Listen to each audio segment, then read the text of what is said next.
சாத்தூர் அருகே பட்டாசு ஆலை வெடிவிபத்தில் உரிமையாளர்கள் உள்ளிட்ட 4 பேர் மீது வழக்கு பதிவு செய்யப்பட்டுள்ளது. இது குறித்த கூடுதல் விவரங்களோடு இணைகிறார் நமது செய்தியாளர் கணேஷ். கணேஷ், விவரங்களை பதிவு பண்ணலாம்.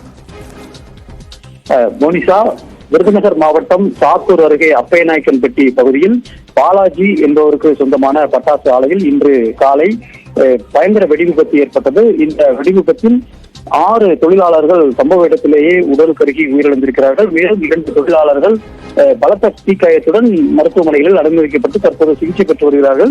இந்த விபத்து குறித்து வச்சக்காரப்பட்டி காவல்துறையினர் வழக்கு பதிவு விசாரணை நடத்தி வருகிறார்கள்.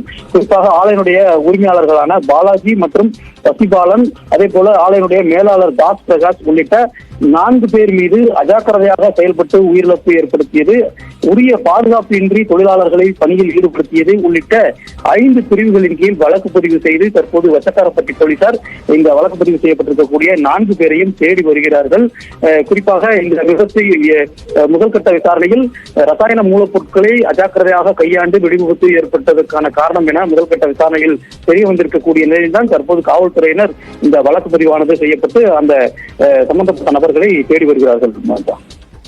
விவரங்களை வழங்கியமைக்கு நன்றி கணேஷ்குமார்.